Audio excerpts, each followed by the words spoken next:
All right, all right, all right. Welcome to today's edition of Le Cheap Pop Podcast on First GenXers. I am your host, Dark Lord 100, here with my co-host, the one and only Rune Squire, host of the Night Shift. What's up, bro? Hey, hey, All right, we are sans one saint for this week. He had some Mother's Day festivities he had to yeah. attend. So, and happy Mother's Day to everybody yeah, out there celebrating, whether you are a mother, have a wife that's a mother, or celebrating your own mother. exactly. Happy Mother's Days to all mothers in all shapes and forms. And no, I will not say Happy Mother's Day to single fathers. You have a day for yourself. It comes in June. It's called Father's Day. Okay, Yeah, there you go. I'm still upset that there is no Awesome Uncle's Day. Yeah, I agree. There should be an Awesome Uncle's Day. There definitely should be. Like awesome uncles are just as important And awesome as aunts, yeah. and awesome aunts as mom and dads. Yep. So in today's day and age, all you got to do is create a social media campaign about it over it, and it is what it is. All right. We open up this week's show as always with our favorite hot segment, and that is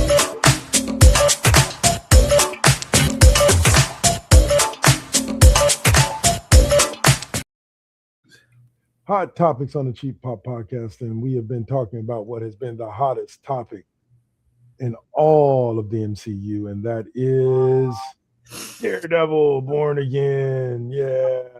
Oh my gosh. That Yeah. season That 2 finale. Oh, was something else. it was 60 minutes of slow pressure cooking tension building up in there, both with the courtroom and with the fight sequences. Oh my god, the fight sequences were amazing. Yeah. So let's get to the courtroom drama with the trial of Karen Page. Yes. That kind of finished itself up this week as Matt, first of all, subpoenaed or brought to testify the one and only Wilson Fisk. Yes, and put him on the stand. That was amazing. That was fantastic. And Fisk is all like, "Oh, I'm happy to do my civic duty." Yes. The one thing that I truly loved about the interaction the entire time Fisk was on the stand was the level of communication between him and Daredevil on a kind of secret level. Yeah, because he would whisper in a way knowing Matt could hear him. Yeah, are you sure you want to do this? Is this the road you really want to go down? You want to do this? Fisk just absolutely arrogant bastard he is through and through in there. Yeah. Yeah. And the whole end game was setting things up step by step. Yep. To show how the task force and the Safer Streets Initiative was really just Fisk's vendetta against one man, Daredevil, and that there was another person on the Northern Star to confirm that there were weapons on there. In there, he got the testimony of the first mate that they had recorded and deposed. He got that introduced, and everyone's like, "Oh, that's just hearsay." But the prosecution's going up against that, and so Matt corners Fisk legally, in the argument. It's like, is it safe to say that you hate Daredevil? And going all throughout all this, only he walked him like a dog straight to where he wanted him to be. He walked him like a dog, only for Matt to, in front of God, New York, and everybody, saying right in the middle of the courtroom, "I am Daredevil." I am there. Yep. And that was same energy, peak MCU as I am Iron Man. Iron Man, 100%. They built to that moment. 100%. They built that moment so well, and everyone's just laughing at Matt saying he's Daredevil. He tosses his cane as the Billy Club bounces it off 3 surfaces to catch it in his hand, and everyone's all like, "You are Daredevil." Yeah. And Karen's sitting there crying because she's understanding the impact of what he's doing. Exactly. But the one thing I noticed was Kristen was a little blasé about it. Yeah. Like she kind of probably already thought it. Like she probably figured it out. I didn't know if she figured it out or if she had been told Don't know. Before. Either way. But I definitely love the way he walks him to it. Like he definitely 100% walks Fisk right into like the eventual like I am Daredevil and I can testify to the fact that blah blah blah blah blah. Yeah. What was important about that scene to me though was the shift in that one female judge. Right, exactly. Because early on, when Matt was doing his thing with Fisk, and he was asking him a series, every objection was being met with sustain. Right, like every objection from the prosecution was being met with sustain. And then as he got closer to the reveal of him saying "I am Daredevil," you started noticing her specifically being like overruled. Like, I hear this overruled. And it was that Matt was her. That Matt also had his Clarence Darrow on perfectly in there and leading them to the ideas of justice and everything. And it's like, as my co-counsel said at the opening of this trial, the question is, what is a hero? What is a vigilante? Yep. And also the fact that you also felt the tide turn before Matt does the big reveal. When Jessica comes in to the courtroom with the governor. Yeah. And Fisk is all like, wait a second. This is not going how it should. Yeah. That's when Fisk started to realize his plan was falling apart. Right. Buck as well. And also the task force had a sniper set in place to take out Murdoch. That was great. And then Bullseye said, "No, not quite." I love it. No, I love it because Bullseye's like fucking knockoffs. Like I'm just like damn, fucking amateurs. Yeah. All that. And the crowd at the moment that I Am Daredevil gets broadcast is just erupting and cheering. The crowd outside, they're all up in it. And then the newest BB report comes on right after Fisk does his little on-stand monologue about the city being under siege, and it just goes off with yes, this city is under siege by me, Mayor Kingpin. I'm the one who's kidnapping all your loved ones and blah blah blah. And it was as done repeatedly by Marvel with a lot of these shows, it was a very good mirror of certain aspects of real life in recent years. As I talk about, as I constantly talk about, they're not predicting anything. Yeah, the Daredevil and Andor, they are not predicting anything. They are just drawing on historical precedents on how authoritarian governments work and how to resist authoritarian governments. That's it. They're just adapting it to the specific niches. The modern day. Exactly. And that's where I tell people it's like this show, the aftermath of this show shows where like you have Karen Page and Daredevil sitting at a diner together, basically enjoying kind of like one last laugh. Yeah. And one last good time before the police come to take Matt away for attempted murder, assault, and all these other non-vigilante provision charges. Actual legal charges. And I believe she even says to him, like, as they pull up, I thought we had more time.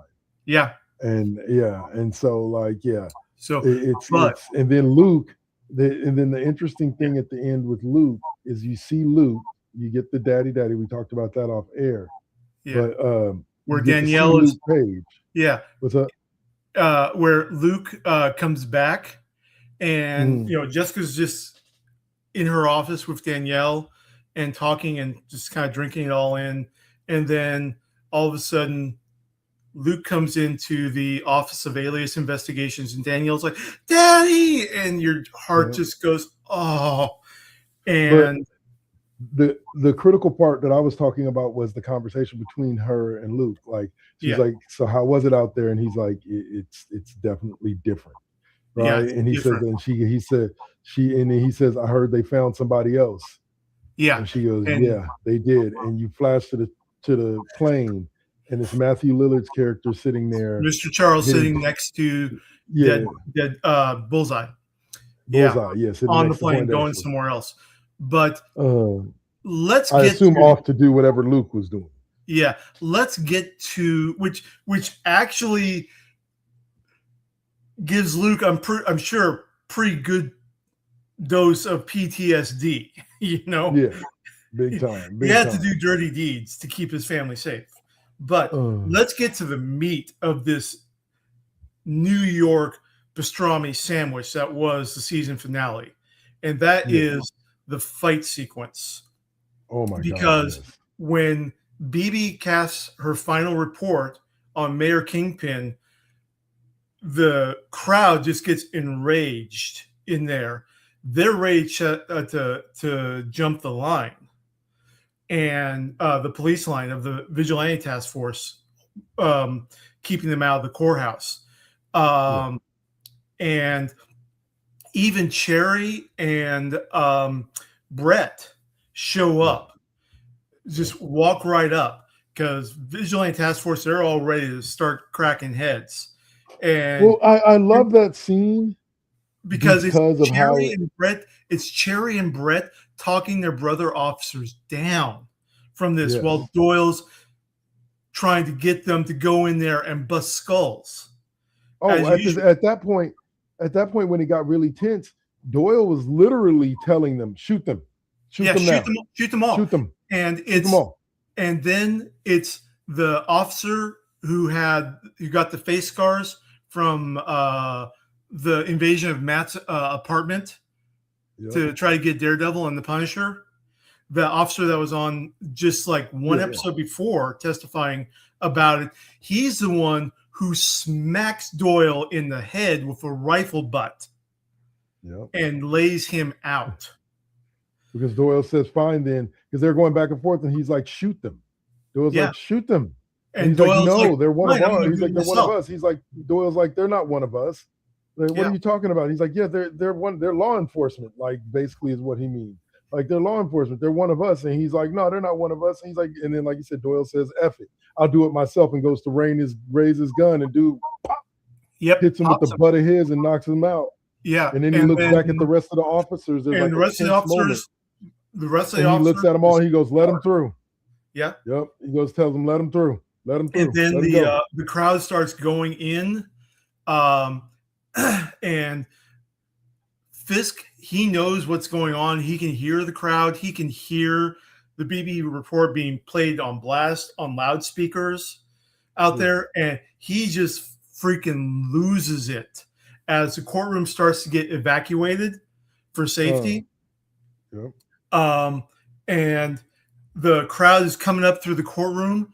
They come up they're going through the courthouse, going through the corridors en masse in a wave.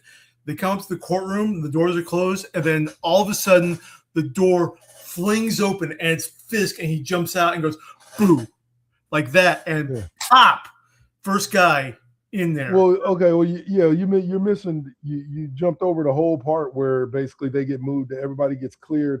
They get moved to one area where Matt contained them, or one room barricaded. The judges, the mayor, and the defense get barricaded in there. Yeah, get barricaded in the room, and then Fisk is in a different room because I forget, somewhere along the way, Buck gets shot.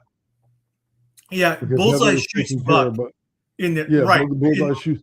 Oh no, that's what happened is when they go outside, they think that their guy is going to shoot Matt, and Right. instead he ends up hitting He Buck. ends up shooting Buck, and they re-evacuate back to the courtroom. Okay. Right, and then that's when they go back in, and Fisk and them are in the courtroom, DA, and Matt Murdock right. and them are in the other room. Yeah. Yeah.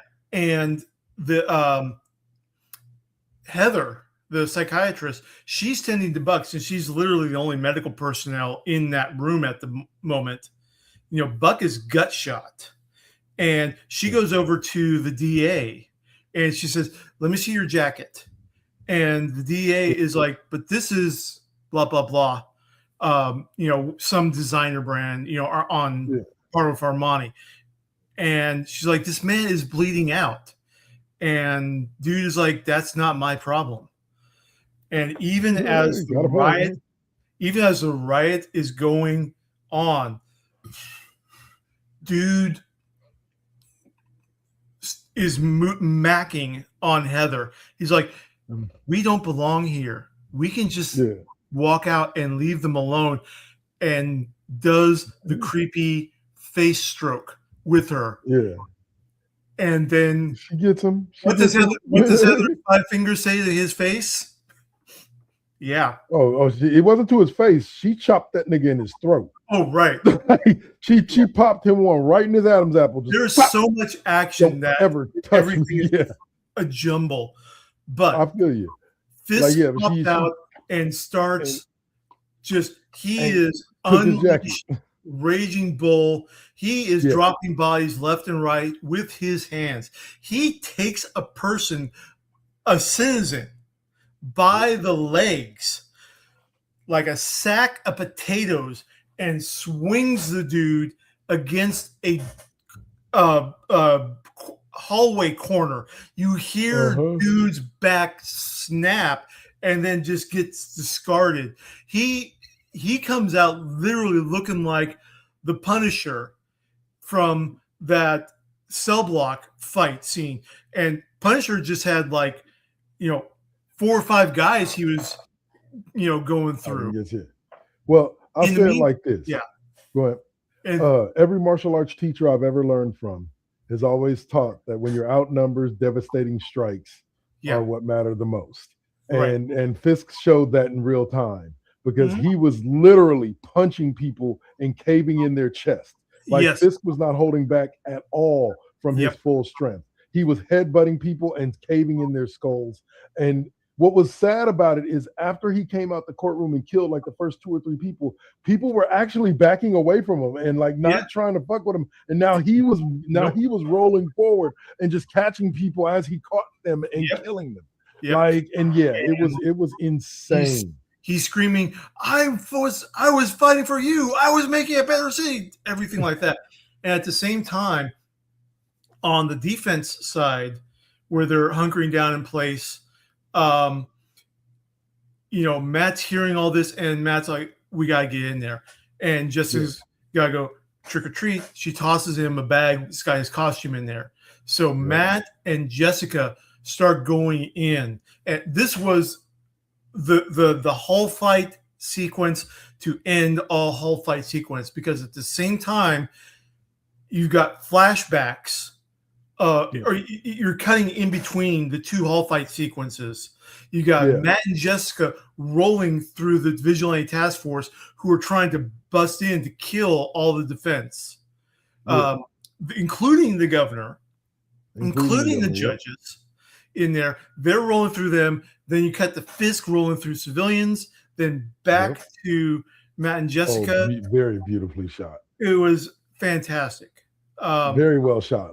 Definitely. Like I said, I'm glad you brought up that scene, because I talk about the one thing I said before is that one of the most it was how do I say this? Disturbingly sweet to see. And what I mean by that is this.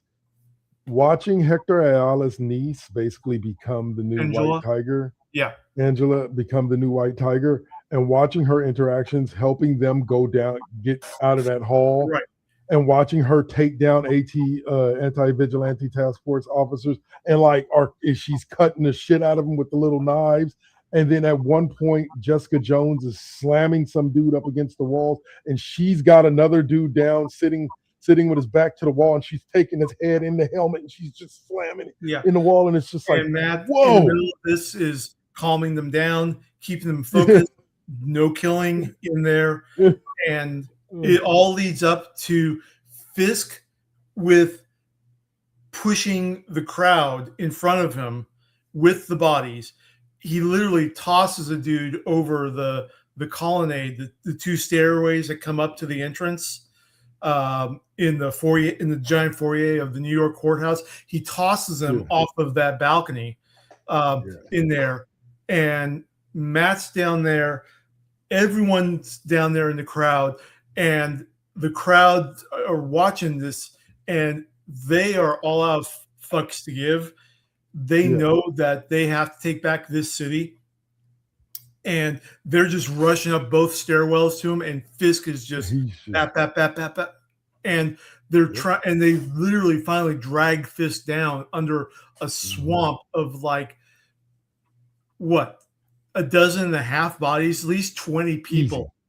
Easy. At least 20 people all taking their shots at him. Still tossing people off of him and doing damage. And then Matt finally says, no. He shouts out. He starts pulling people off Fisk. We're better than this. We're better than him. And Matt being the voice of reason. And the whole thing is that Fisk has been told that he has a deal with the AG of New York that if he resigns his position, goes into exile, effective immediately, he will not be criminally charged.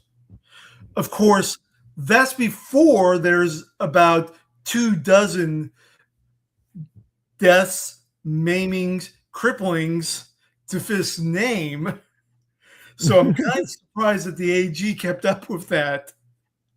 But Matt just, he's down there. He and Fisk are on their knees, looking at each other. They're out of breath. They're tired. And it's like, exhausted. We both love this city in different ways. If we keep doing this, we are going to destroy the thing we love and we fight for. Yep. Take the deal. Yep. And so they both end up losing the battle because we end with Fisk going into exile. Yeah. And with Matt walking into prison carrying his prison oranges, and he's passing a line as they're taking him to his cell. And there's a lot of people who they're not looking at Daredevil's like, yeah, we got him. They're looking at him with respect. Yeah. They're looking at him did what it took to save New York. To save, not only just to save New York, but it's like, I'm sure Matt's put away a couple of those people as Daredevil, and they're like, yeah, we ain't fucking with him. Yeah. And even they have the respect for him to say, they're just going to leave him alone. And Matt goes into solitary confinement. And literally the final thing that we see is we get the reunion of Luke and Jess and Danielle. Yep. We get Charles whisking Bullseye off to an assignment somewhere exotic. Yeah. and in perfect fashion, the stewardess goes up to Mr. Charles and say, hi, Mr. I think Alexander or Mr. Smith, we'd like to thank you and congratulate you for being a Million Mile member, for making the Million Mile Club. And he's all like, oh, wow, really? That's great. Thanks. Yeah, thank you. He looks over at Poindexter. Poindexter's just like, you see that his seatmate is Bullseye. And then we see Heather. Poor Heather, whose entire logical world has been absolutely shattered. Yeah. And she pulls open a drawer at her vanity, and she takes out the Muse mask and puts it on. Mhm. That was the one that got me right there. I was like, oh, really? Is she going to come back in season 3 as the Muse? I would As a expect more so. twisted version Yeah. of the Muse? Because you Yeah. could see her throughout the entire beginning part of the episode, Right, and because the whole thing in the because courthouse. You could see her kind of snapping. Yeah, Matt's going cross-examining Heather in there about the identity, about her whole thing about, you know, that the mask is the vigilante isn't the mask. The public persona is the mask that the vigilante wears, and the vigilante is the real person. And Matt's like, well, does that make Karen Page not a vigilante? Because she was not wearing a mask. That's right. She's not hiding who she is. She wasn't hiding who she was. Yeah, exactly. Oh, and also final epilogue. BB gets welcomed to the New York Bulletin by, I forget the editor name. They brought him back to bring her into the Bulletin, and she gets Ben's belongings that were in storage and being kept. Yeah. So, yeah, that is, everybody gets what they deserved in there. Ultimately, and you know, Fisk is just left on this beautiful Mediterranean beach, looking out over the crystal blue water, and looking totally lost, alone, and without purpose.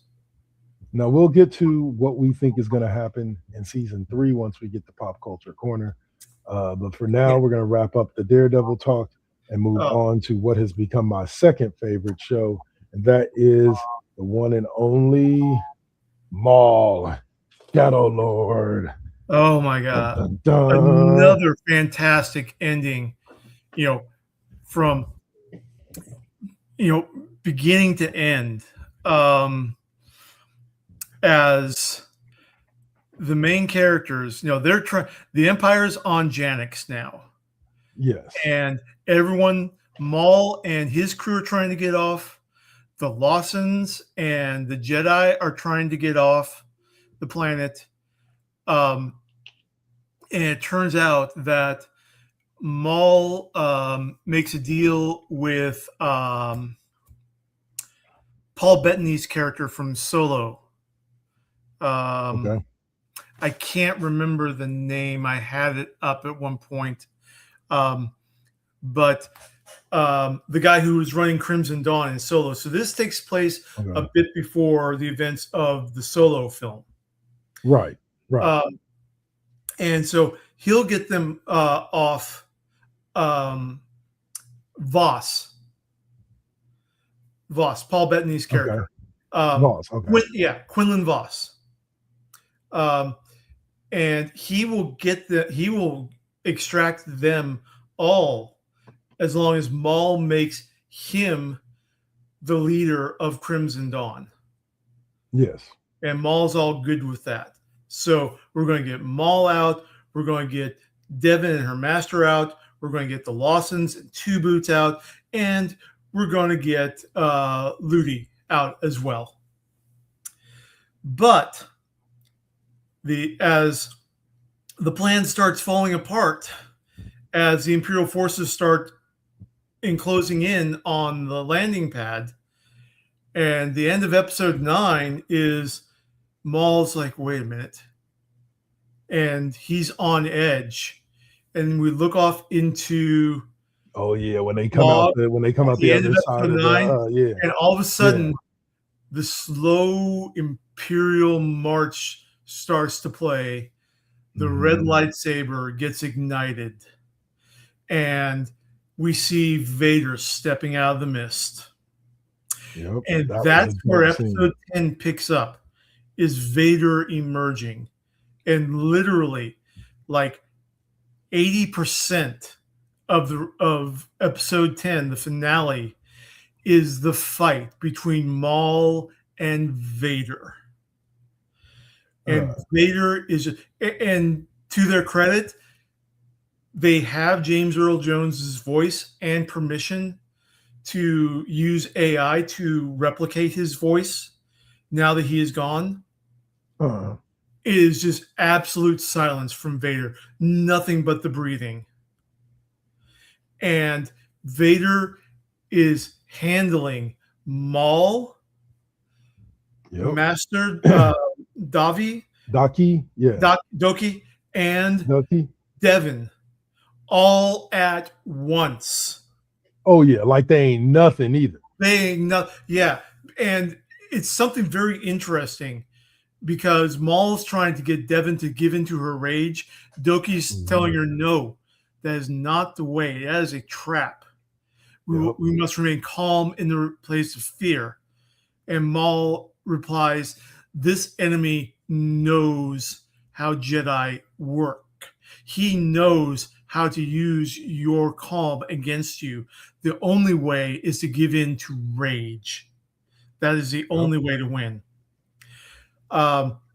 Then the Grand Inquisitor and Inquisitor subordinates show up and try to jump into the fight. So it becomes a bunch of one-on-one fights in there. Devin handles herself against the two Inquisitors while Doki goes to help Maul at certain points. Vader is just like boom, boom, boom. Absolute precision, absolute calm, but still absolute passion and rage, but under his absolute control. Oh, he has absolute control of that rage, and he will release it wherever he feels he needs to release it. Exactly. He's bringing down sections of the temple to block off escape routes and everything. Yep.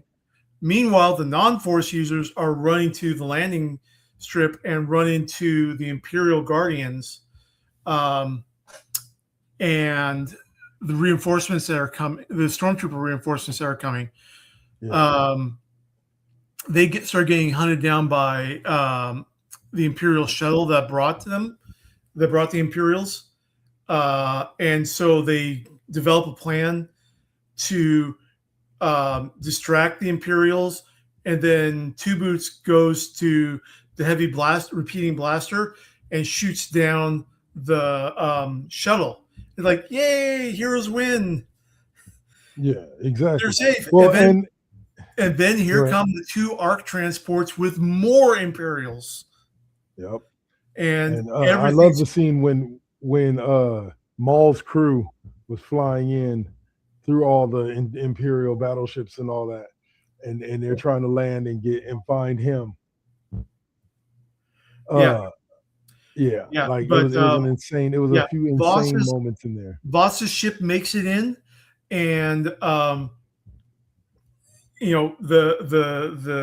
non-Force users, they're near, but they're still cut off. Voss and his guy are shooting troopers as best as they can. And then Captain Lawson does the "I love you, son." Yeah. Do whatever it takes to get him to his mother. Yeah. And does a death or glory charge against the Imperials with the heavy repeating blaster, carrying it. And then when he gets shot a couple times, he drops it and just starts charging in with his blaster pistol in there. And Two Boots has to grab Riley and take him off. Riley wants to keep fighting with his dad. Yeah. Back to the Force fight.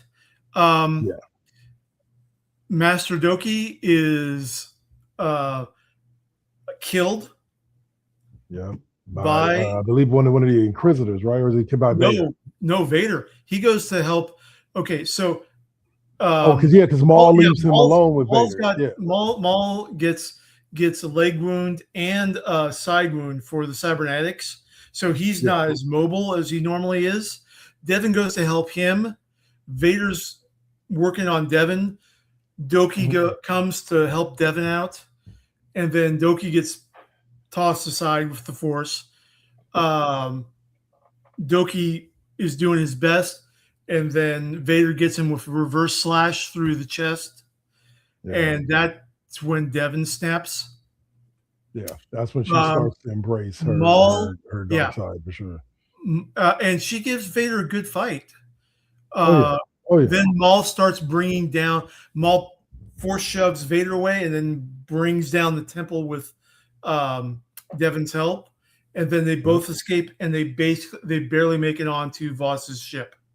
Watch the ship. Yeah. And then Voss takes off. It's getting pursued by the two Ark transports, and then they break Atmo and light speed. Yeah, and then they let it go. But I did love the fact of, again, whenever I watch Star Wars stuff, they always do a really really good job of making you understand exactly how talented Vader was with the Force. Because that scene of Absolutely. him walking through the crumbling building, and he's just like and crushing rocks with the Force and just move, Yeah, like, and just not being. he's fighting Devin and Master Doki with his right hand with the lightsaber, and force choking Maul with his left hand. It's like, yeah, I can do this all day. Like The genuinely, only thing that stops Vader is underestimating his opposition. Yep. And it 100%. shows that, he was being kind to Luke.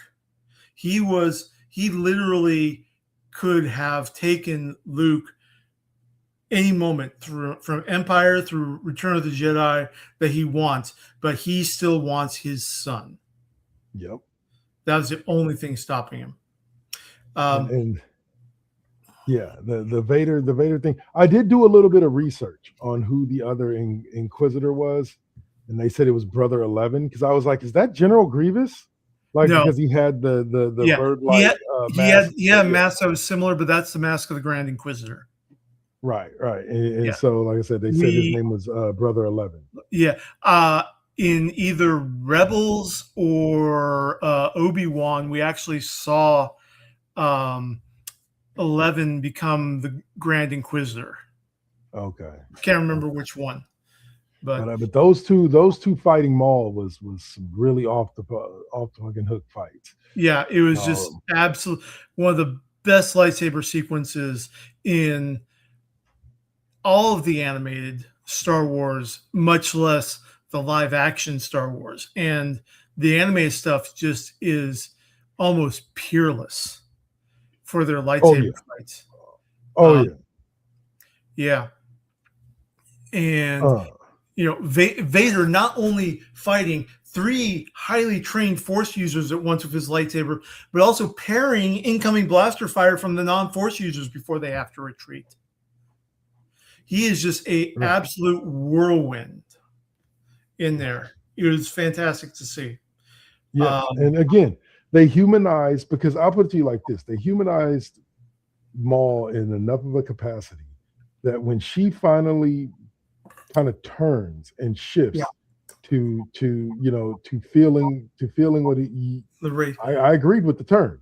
It wasn't like I was like, oh no, a Jedi. Yeah, like, it was a perfect. It was a great turn. Yeah, it was a great logical reason for it. Yeah, it's the same way that Clone Wars made Anakin's turn logical and understandable and relatable, with expanding on everything that he had to go through and encounter and endure.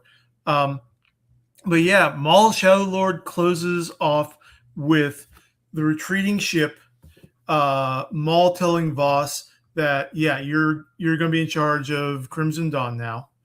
And then in the cargo bay, Devin, Riley, Two Boots, and Ludi just kind of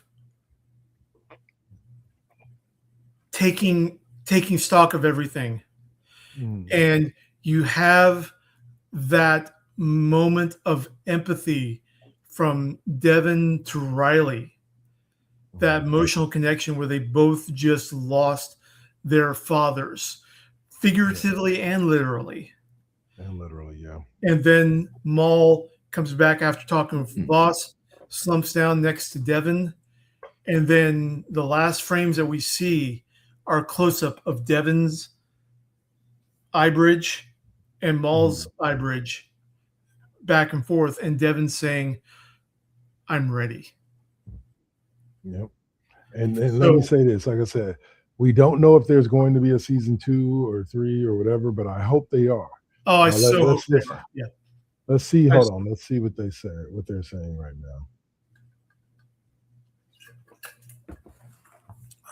now. Season 2 status. Disney Plus has officially renewed the series for a second season. Showrunners have hinted that the next season will pivot more toward the criminal underworld and further explore the manipulative relationship between Maul and his new apprentice, Devin. Yeah.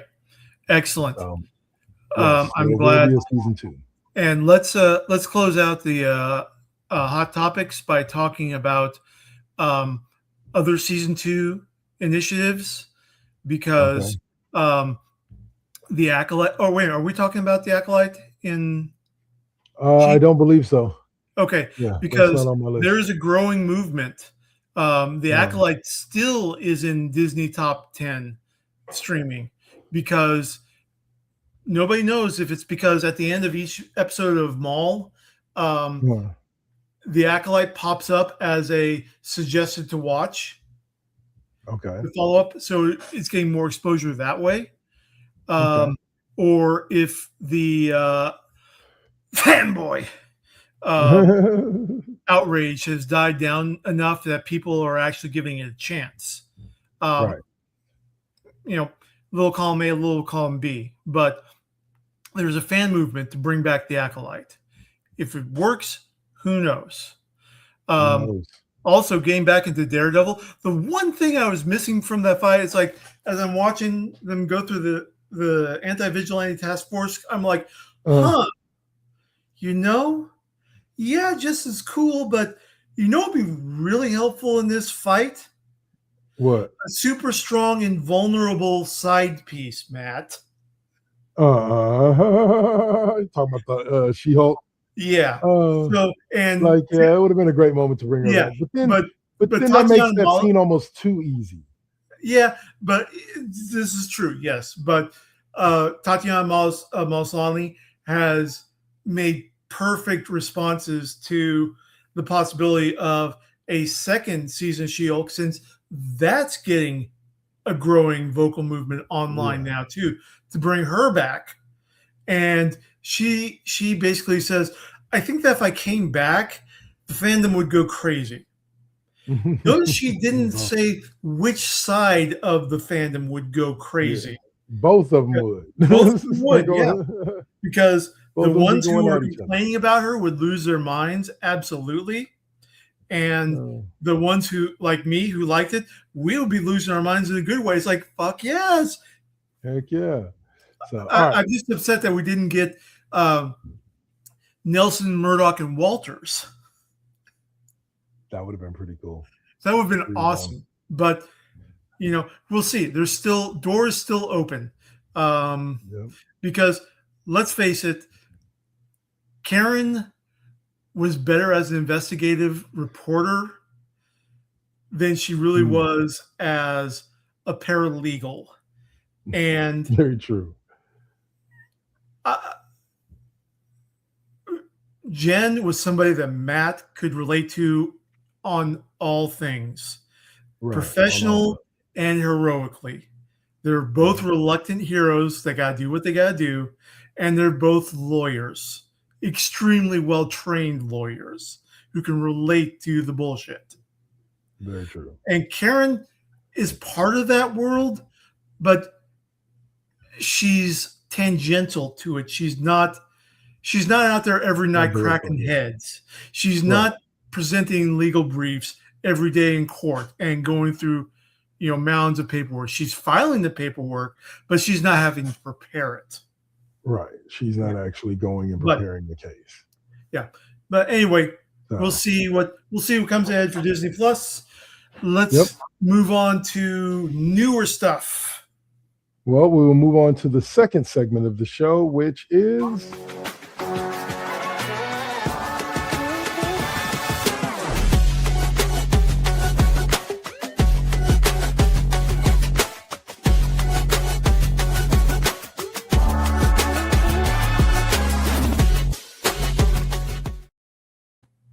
all right, Pop Culture Corner. We talk all things pop culture, and the first subject that's up is I believe you brought this to our attention. but I cancella- did indeed. So, Cancellation to Resurrection. Talk to us. okay. Back in 1989, DC had a slight change in what had become one of its major titles, which is Swamp Thing. Yes. They were coming off the iconic Alan Moore run and gave writing the title over to just as accomplished writer Rick Veitch, Veitch. Okay. Now, Veitch himself even says, he said this back in an interview in 2012, being in a rock and roll band and following the Beatles on stage, no matter how good you are, the Beatles are always going to be better. That's the position I was in taking over Swamp Thing. Okay. The editor, Karen Bergen, and Alan and I used to joke about committing career suicide by taking it on, but I was just perverse enough to do it anyway. So, Alan Moore pumped up the supernatural. Rick Veitch embraced the supernatural and made it more philosophical. Okay. This is where we start getting into the Parliament of Trees and other things like that. And the major arc of the storyline was Swamp Thing getting catapulted across space and time in Swamp Thing number 80, going to Nazi Germany, the American Revolution, and Camelot. And this was so that Swamp Thing and Veitch already had enough on his plate trying to follow Alan Moore. He didn't want to deal with the summer crossover that year, which was checking that out.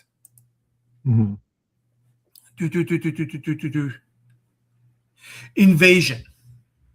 Okay. So he didn't want to have to deal with Invasion, which was the Dominators. If you've seen the Arrowverse, you know the Invasion storyline. Yes. I figured if I got Swamp Thing off the planet and out of our time zone, then Swamp Thing comics could just be about that, and they wouldn't have to be part of whatever that crossover was. The other took my dude away from all that bullshit. Yeah. The other aspect was that there were a few DC characters at the time who hadn't been staked out by various creative peoples who wanted to retcon them. The richest vein of available characters were all in the past. The cowboys, the cavemen, the gladiators, the knights, and all that kind of stuff. Yeah. So that was all that. All of that, okay. But then we get to the sequence that Rick Veitch wrote. And was fully illustrated. I mean, they had these Swamp Thing number 87, where it was not published because it was literally Swamp Thing going to the crucifixion and witnessing the resurrection. Okay. DC editorial felt that was just kind of a step too far and cut that out and it was already done. Plot was done, pencils were done, inks were done. It was all good to go. But DC pulled it, and at last year's New York Comic-Con, DC announced that they are going to be publishing the 4 issues that were cut from that storyline. Swamp Thing 1989, and it's going to be a 4-issue Black Label limited series coming out this week in your comic store. Continues the comic's original 1989 numbering on the cover. Michael Zulli was the artist, the pencil for those 4. Vince Locke completes the completes all the inking and coloring on what was issue number 87 and 88. And then Tom Mandrake does the illustrations for 89 through 91. So. Okay. Actually, no, it's just 87 was the one that was pulled. And then the other three, 89, 90, 91 were also pulled. So, yeah. So we are now getting that complete storyline. And, yeah. Oh, so I'll say one last thing before I close this out, move us on to the next subject. But I'll say I remember Swamp Thing. I remember the Swamp Thing movies. I remember them coming on late night on like Cinemax and USA. Before all the Skinemax stuff started and all that. They would come on USA. They would come on Cinemax. They would come on HBO on a really, really late night. And I never had a chance to read the comic book much. I'm beginning to believe I should have. Yes. Back in when Alan Moore took over, like I said, he started embracing the supernatural aspects of Swamp Thing. Mm-hmm. And also the, shall we say, herbal psychedelic aspects of Swamp Thing to raise consciousness to be able to access the green and the communal of all life. Okay. So sounds like some Captain Planet shit. Well, if Captain Planet were able to grow shrooms and weed out of his body and let his human friends consume it to join him in the green. Let me tell you this. As long as they ain't getting it from around their crotch, any friend of mine that can grow weed on his body and give it to me for free, you got a friend in me. Hellblazer, John Constantine, the story arc, Dangerous Habits, starts off with John Constantine's 40th birthday in the comics. And he's just absolutely depressed, thinking he's an old man. And all of a sudden he gets a surprise party from all of his friends in the mystic community, a couple of mages, a demoness that he's plotting some things with, and Zatanna herself. And they're in England. They've got some alcoholic beverages, and Constantine's all like, this just doesn't feel like a party. And one of his buddies says, wait a minute, hold on, I've got an idea. And he goes off, comes back. He's got this little like Home Depot clay plant pot with this scraggly little, cannabis plant in there. It's literally it's like a cannabis version of a Charlie Brown Christmas tree. It's that sickly and everything. And so they basically get Swamp Thing to come in, and all of a sudden it's like a full-on blooming house plant for them. So that's how Swampy's gift to Constantine on the 40th birthday. Plus, you get to see Zatanna literally toking with the blunt in front of her. She's keeping it levitated using her magic, and she says, "I'm out of my face" backwards, because that's how she casts her spell. Yeah, it was fantastic. But yeah, Swamp Thing. It's there was a lot of supernatural stuff, and then they got into the occult, crossing over with Hellblazer, doing stuff like the Resurrection Army storyline, where a group of renegade angels want to force the second coming, and Constantine ends up spoiling it by seducing and sleeping with the woman they had selected to be the second Virgin Mother. Because Constantine had an infusion of demon blood at the time. And so they have to spoil some other demon plans. But anyway, so yeah. So it's great. There was a recent, I think it was 2019, just before the pandemic hit, there was a live action on the DC app. There was a new live action Swamp Thing series that was pretty cool, pretty good and getting going, but they canceled it. It was only one season. Yeah, he's one of the Swamp Thing is one of those characters that can go into anything. He's been great when he pops up in Batman to deal with some of the supernatural stuff in Gotham. As in all things Harley Quinn, when he pops up in Harley Quinn to help Poison Ivy get her connection to the Green back, oh my God. He's the ultimate Portland granola crunching stereotype.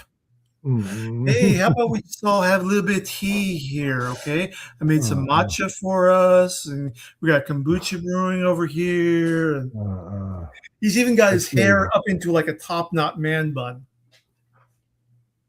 Oh, yeah, I'll have to watch that. All right, so I'm gonna move us forward a little bit. Great info about Swamp Thing there, but we're back on Daredevil, which is where we started. And that we just can't stop. Yes, I know, but that season 3 is confirmed now to be adapting a beloved comic book run, which is The Devil in Cell Block C. Ding-a-ling-a-ling-a-ling-a-ling, get that man a trophy. I want to say multiple of my friends, including you guys here on the show, have all predicted that long before we got to this point, that this is where they were going with it. And it looks like that's where we're going to get for season 3. So it's going to be something interesting, something fun. Yep. Yeah, and it ties in, since the opening issue of the Devil in Cell Block C story arc has Foggy in the comics visiting his buddy in prison, only to be stabbed to death by an inmate. Oh my God. Yeah. Well, they can't really do that now because Foggy's already dead. Right. But the whole story arc doesn't depend on having the Matt and Foggy dynamic, is what I'm saying. Right. Yeah. So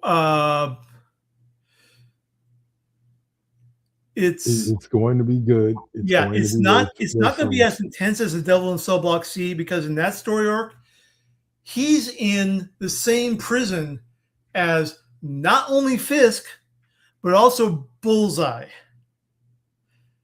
Oh, okay, yeah. And Bullseye's not in the prison; he's out of country. And so is Kingpin. Because he's out of country. Yep. And and then the Punisher gets involved by voluntarily surrendering and getting apprehended and sentenced in order to help Daredevil out in literally the Hell's Prison. Okay. And yeah, it's going to, like I said, Daredevil season 3 can't come soon enough, but everything that's going to happen between now and Daredevil season 3 can't happen fast enough either. And that includes Spider-Man, Doomsday, like all of it. Last little bit about the comics arc that ties in with the general MCU plans that we know of is that while Matt's in prison, there is a Daredevil. Really? Protecting Hell's Kitchen. It's Iron Fist. Oh, really? Yep. So Iron Fist takes on the mantle of Daredevil to protect Hell's Kitchen in the comics. Now, we know that Finn Jones has joined up with his brother from another mother in New York in filming. Right. So that could be for season 3, since they're projecting that this is going to be coming out 2027 now. Well, if that's a year from now, okay. Yeah, 2027. And so we could be getting either a Hero for Hire series, or we could have Danny being Daredevil for a little while Born Again season 3 runs its course. Well, Matt's in prison, So we will see what happens and what develops. The only confirmed people that we have not had confirmed that I want to see are Elodie Young, who played Elektra. I cannot remember her name, who played Colleen Wing, who is now Iron Fist in the MCU after the events of the Iron Fist series. And Simone Messick, who plays Misty Knight. Yes. I'd I'm love down to for see her all to three come of those back. ladies to get involved. And also, certain new goddess of fandom named Rosario Dawson. We could have a Claire Temple. She could just, wipe off all her Ahsoka makeup and just go over to the studio next door and be Claire for a couple of cameos. Yeah. I'd be down for that. Yeah. I would be 100% down for that.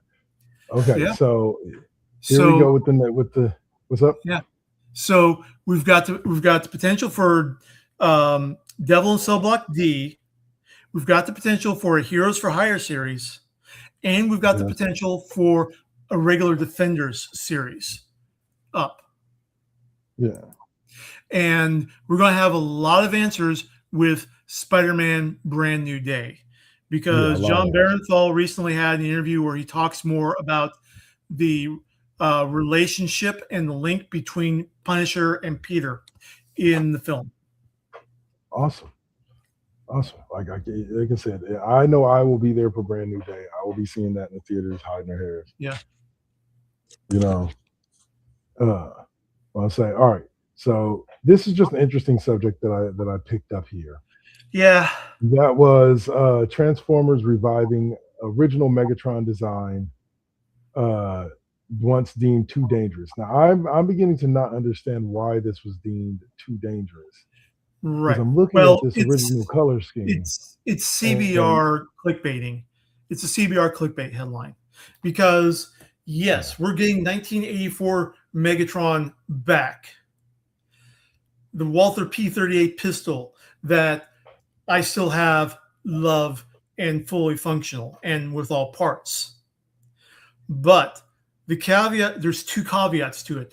One, it's a mini avatar kit from YOLO Park that is non-transformable. So it's just Megatron in his bot form. And that's it. With the arm cannon. But it's not his original color scheme. Right.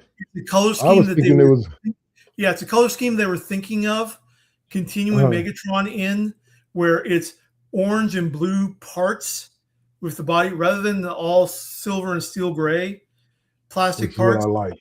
It's an orange barrel, orange hammer body, blue receiver, and other safety bullshit. Which unfortunately, sadly, is necessary because of the way both kids and cops act these days. Fair enough. Yeah. It was, at first I was disappointed because I thought they were saying they were going, because I know like somewhere around the early 90s they went away from the pistol. Right. Hasbro stopped making Megatron as a pistol. And there were no new. I thought they were going back to that. No, yeah, there were no new Megatron figures from Hasbro.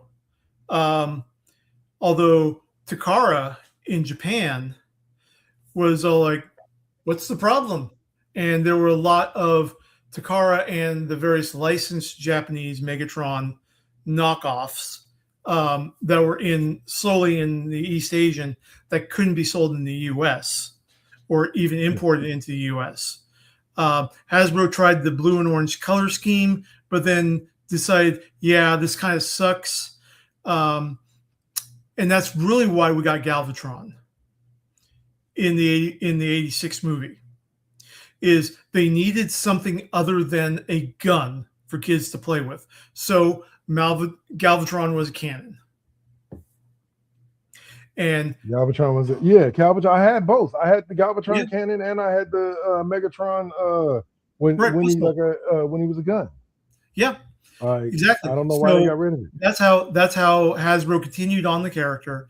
And then, of course, we had the Michael Bay films come out, and from the original Transformers movie all the way up through even to today, Megatron has always been portrayed as a tank, a fighting vehicle of some kind, of some kind of power. And there's hardcore G1 fans that really are not having it. So, but, it is what it is. Life is what it is. So I think it's cool for completionists that want everything Transformers, because it is a look into the thought processes of the mid-'80s, early 90s toy industry or Hasbro industry. But for me, it's like, meh. I've got my original G1 Optimus Prime, my original G1 Megatron facing off against each other in a display cabinet, including their thermal heat rub decals are still working. Let's see. So, okay. So we're going to talk about this next subject, and it's kind of a weird subject, because they say that there's 5 new hero suits for Avengers Doomsday, but I don't see 5 new suits. Like the Black Panther suit is the same Black Panther suit she wore in Black Panther 2, but it says including the head studs over the eyebrows and the forehead. Yeah. Okay. Yeah, at least. Well, I might be wrong on that. I might be wrong on that. I didn't make it through Wakanda Forever. I'll be honest.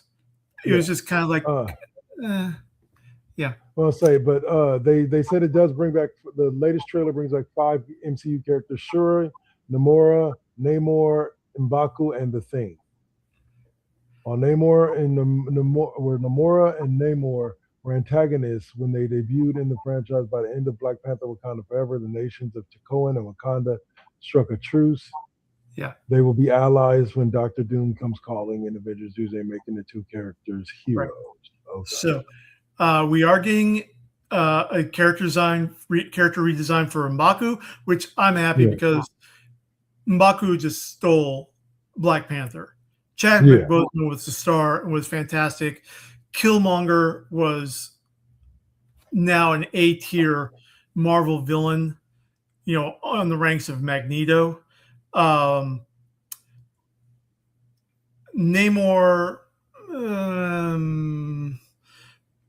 it is what it is. Shuri, again, it is what it is. I like her better in the comics than I do in live action. But yeah, and the Thing, I do not. Yeah, the article doesn't have it, but there is apparently a new trailer embedded down at the bottom. Yeah, for 1 minute. Yeah, it's the desert trailer. I'm watching it right now. Okay, then we can pull it up. Yeah, right at the bottom of the article next to the Avengers Doomsday poster, and they'll show it off. And I can't remember what Thing's new costume is, whether they're getting him into the wrestling trunk suit or just the tidy blues that he traditionally wears, because I know he had more of the spacesuit. Yeah. In the absolute fantastic Four first. Oh my God. That was just. I've lost everyone that matters to me.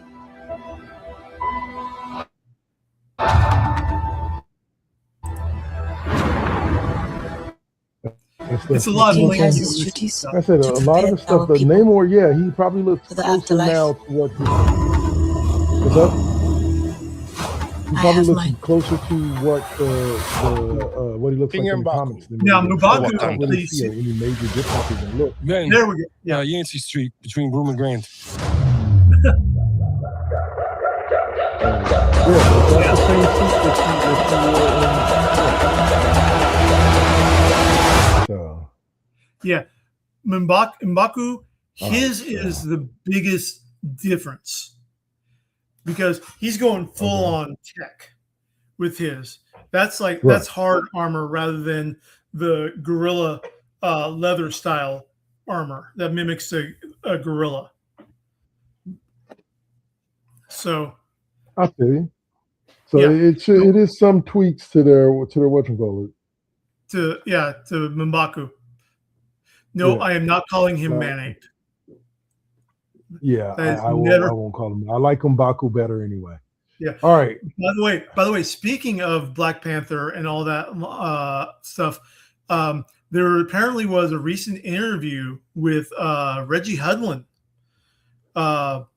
writer and director, writer and on legendary runs of Black Panther, where he was talking about, and this was for the recent 60th anniversary of Black Panther,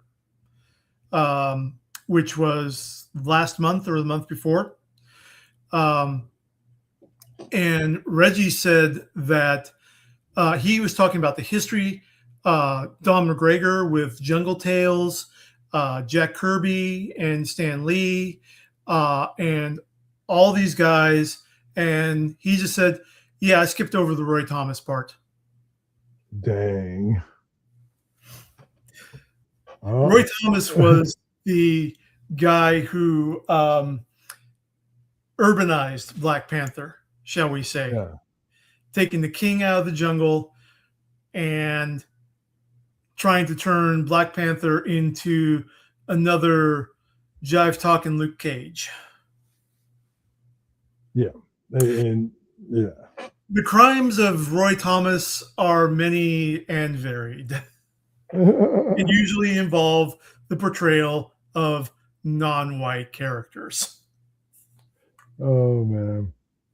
Well, hopefully, yeah. Maybe things will change one day.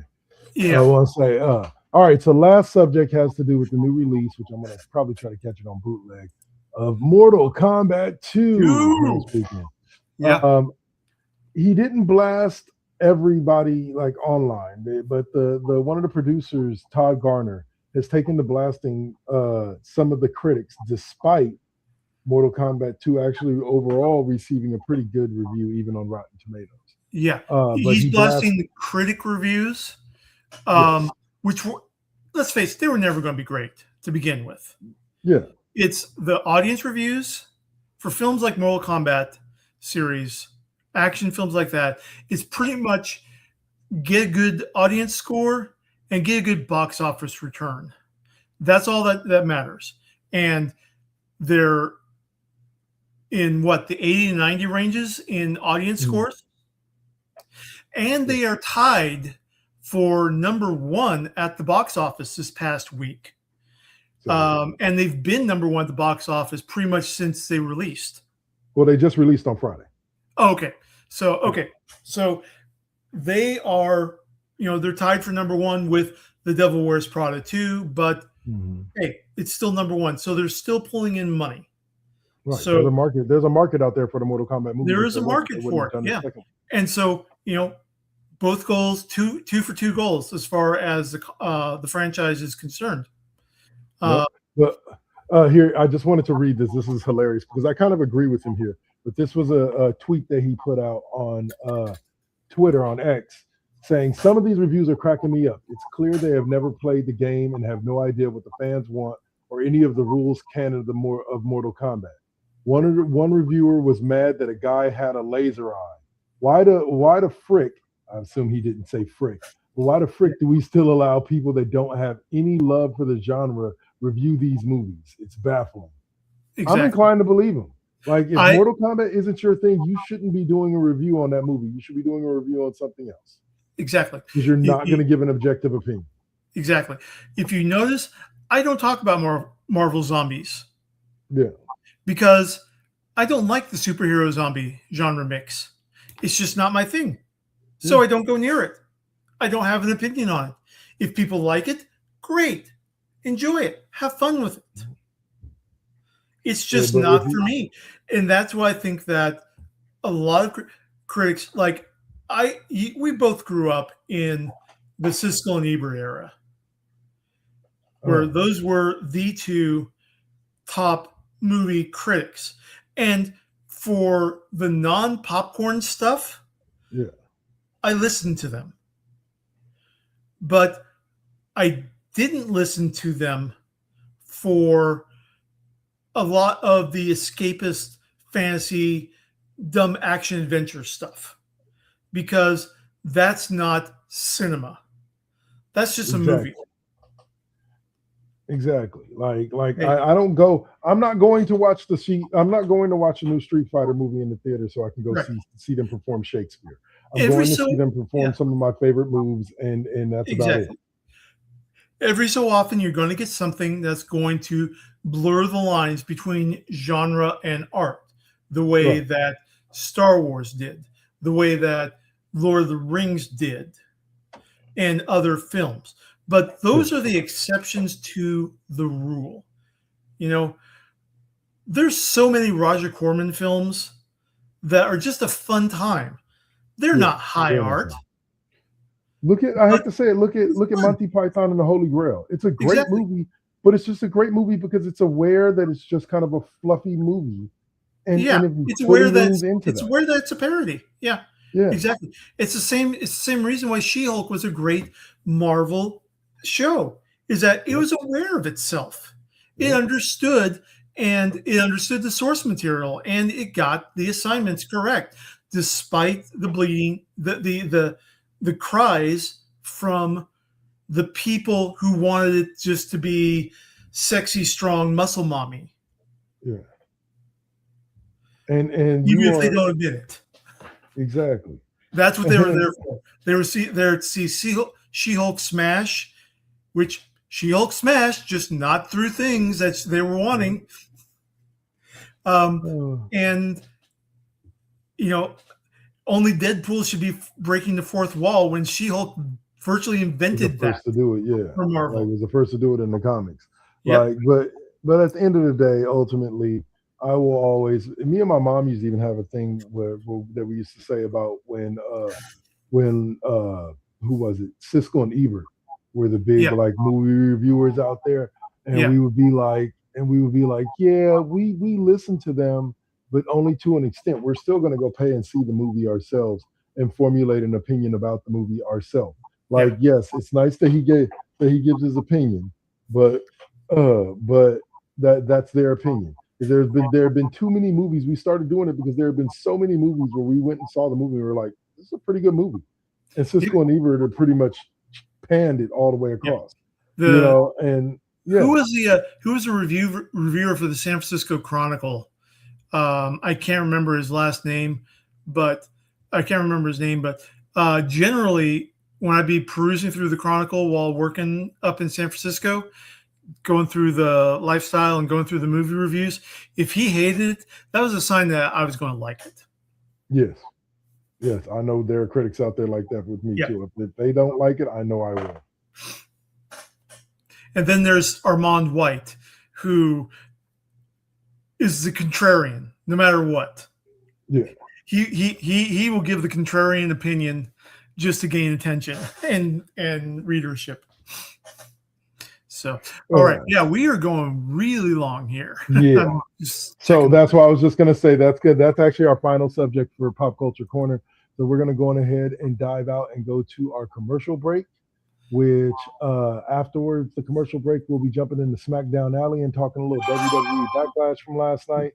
You will be talking about Backlash, because I have not figured out how to upgrade my subscription or use the website to watch Backlash. I'm aware of some of the things, like the mini housings.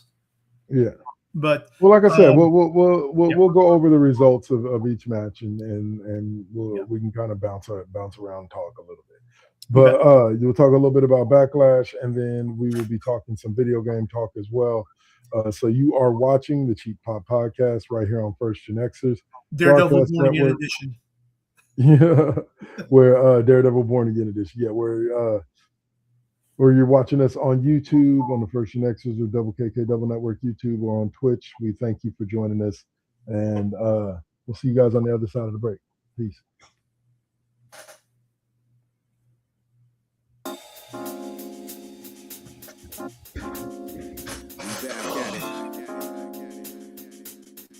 Yep, we still doing it. Poetic beat. First GenXers. Gia. Let's get it, y'all. Come on. We back in the building. It's been a long time cooking in the soup kitchen. And I'm chilling with the same. Dropping these beats, won't stop, nope, I can't. Let me get up in the lab, turn it up. Game on with the first GenXers. What's up? Let's flip on the switch or the Xbox and get up in my zone. I'm clowning. Let me clear my throat for a minute. Shout out to my folks while I'm in it. It ain't nothing but love, it's babe business. I really don't know what's so who ain't feeling this. And this is only the beginning. Now versus then, this is something for the chillin'. Poetic got the joints like McDonald's. I'm loving it. It's the first gen. We're now rocking with Poetic Beats. This is the first GenXers production. Get your PlayStations out. Get your Xbox out. Get your Switch out. Let's get it in, y'all. Holla back.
Got to keep it.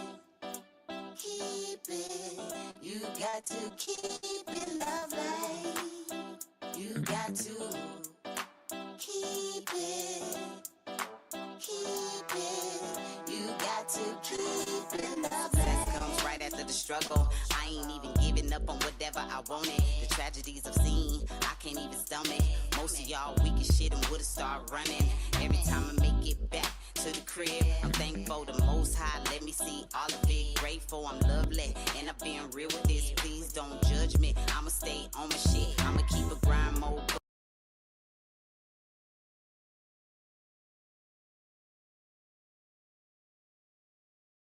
Adam's family like dynamic between Pugsley and Wednesday, like very true. Yeah. Well, I always temper this because I think I did not like the proceeding caution tagline. I've also seen what Chase Center looks like when the Valkyries are fucking playing, so fuck all of you. Because Chase Center is packed no matter what's going on.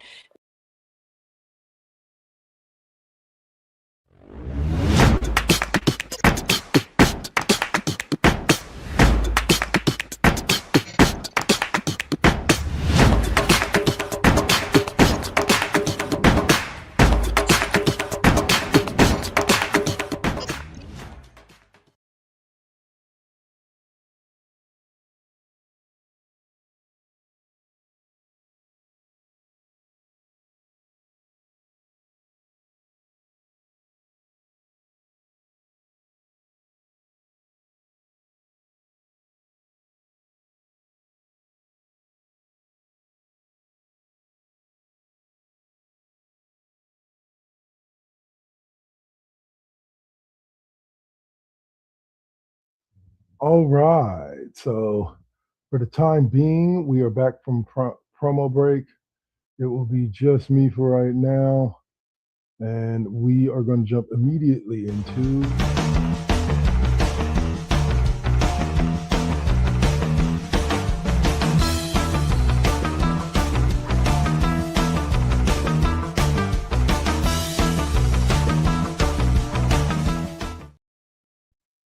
all right. Yeah, so let's see. When we look at WWE Backlash,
Hello. Sorry about that.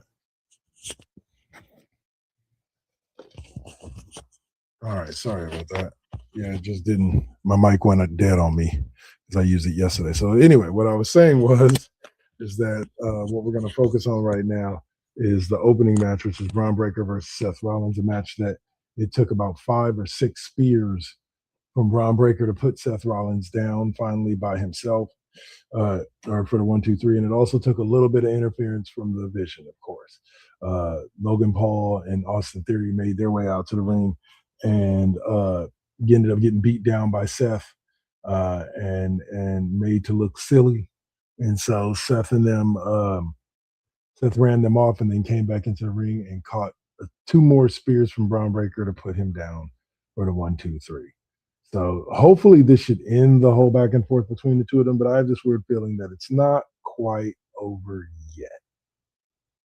As I said, we still have the return of Bronson Reed that we got to build to, etc.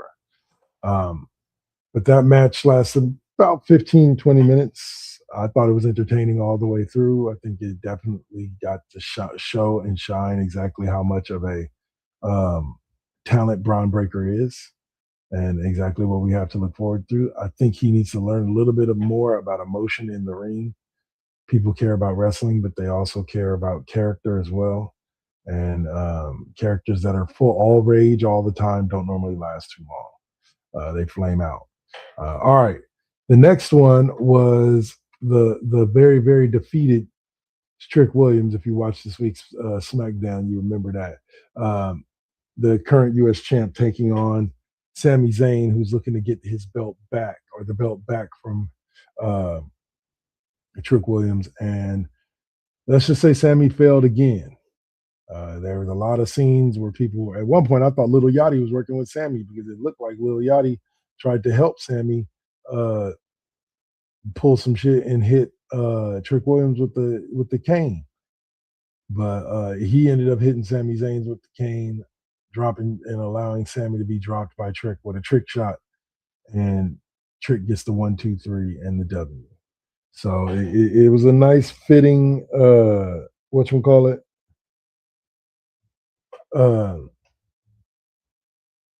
all that way, he managed to get the victory and come out on top. And I hope this is the end to the Gingerbread Man storyline. And Sami Zayn can move on, preferably to the world title picture, and work his way up there. And Trick Williams can move on to other competitors like Carmelo Hayes, which is who I want to see him feud with next, going into whatever the next pay-per-view is. Give me Carmelo Hayes, or Clash in Paris is what it is. Which, by the way, this Friday was announced that Gunther will be taking on Cody Rhodes at Clash in Paris for the WWE Championship. So be on the lookout for that. I know I will be. It should be pretty fun. That's towards the end of the month. All right. So then next up was a match that brought tears to my eyes because did they not only give us a great match, but they gave us a show afterwards as Asuka may be coming towards the end of her career with WWE, or the end of her career altogether, because the way that they responded to each other, the hugs, the blowing kisses to the crowd and all of that, it genuinely made it feel like, I don't know if this was the last match for Asuka and Kairi Sane, or not Kairi Sane, but Io Sky, or if this is the last match for Asuka altogether. Because that's a very big possibility that this is the last time we could see Asuka work in a ring altogether, or just in a WWE. But needless to say, the match itself was worth it. I think this match was originally supposed to be booked with Kairi Sane and Asuka, but since Kairi went back to Japan, and you never know, Asuka may be retiring, and it may have something to do with how they did Kairi Sane and sending her back to Japan. So yeah. So you can take a look at it, figure it out, and see for yourself. But that match was, to me, a 4.5, 5-star match. And I don't believe in stars, but if I had to give it one, 4.5 to 5 stars would definitely be it. Let's see. Next up, we had Danhausen and a Minihausen, the Mini D, taking on Kit Wilson and The Miz in what was exactly what you would want a comedy match to be. in how they're acting from every aspect. And I love the Miz because he makes things like this so fun and so real that it's just hilarious. And so you had Miz and Kit Wilson taking on Danhausen and the mini Danhausen, who was just a luchador, I believe, from AAA in a Danhausen lucha mask, and they actually got the win. And it was a fun little match. Like I said, think Sami Zayn versus Johnny Knoxville. Like, that wasn't supposed to be a wrestling match, and neither was this. Even though there was some wrestling that went on, and Danhausen can go. There was some wrestling that went on, but it wasn't meant to be. It was meant to be a comedy match. It wasn't meant to be a wrestling match, and that's the same thing that what this was with tag team match. This wasn't meant to be a wrestling match. This was meant to be a fun little match for them to enjoy themselves in, and for them to get Danhausen even more over. Welcome back, sir. Hey, sorry about that. I had to take a little extended break to take care of a few things. No problem. Yeah, I caught the clips. I caught a couple clips of the Danhausen taking care of Miz and Kit Wilson and going the coast to coast. Yeah, he can wrestle. Yeah. I am certifiably, like I said, I was already a Fanhausen because of his interaction with people, but I will go for him. It was a great. I'll say it was a great way to continue to showcase him as a balance between being a comedy act and being a serious competitor. Right. Because Danhausen is not somebody that's ever going to need a title or a title run to get over. No, I don't see anybody, even the fans of Danhausen, saying, "Oh, well, Danhausen deserves a run with the U.S. title." Like he's not that. He's just going to be a fun character to root for and not take seriously. I mean, I'm sure that they'll have some things every so often where he'll get a belt or he'll get a championship run, but nothing like he's not going to be anything in the serious. It's going to be, oh, cool.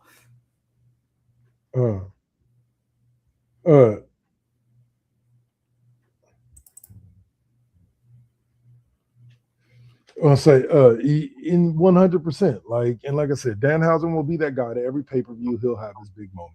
To me, he'll remind me of, even though, again, this was another wrestler who could really go in the ring, but that was a gentleman who was the boogeyman. As a wrestler, he could actually really go. Like, he was one of the better wrestlers in the company at the time in which he was popular. But the boogeyman gimmick was so popular as it was that it didn't really make a lot of sense to try to change it into a more viable, fighting character, championship level character. So, all right. And then the final match was the main event of the evening. And that was Roman Reigns defeating Jacob Fatu and retaining his World Heavyweight Championship. Right. So, and it was a hell of a match. Jacob dominated a lot of it, if you watch it. And it was just, at the end of the day, Roman just was too much. He ended up being able to put Jacob Fatu down.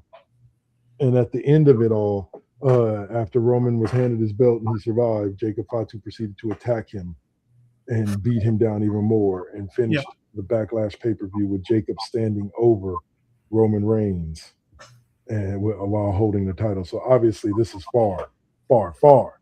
Oh, yeah. So, I can't wait to see where they go next. I think we're going to go back to a thing that in the in-between pay-per-views, with an exception for maybe Night of Champions or including Night of Champions. The in-between pay-per-views are going to be it's going to be alternating. Like this one, Roman was the World Heavyweight Championship was the main event, and Roman versus Fatu was.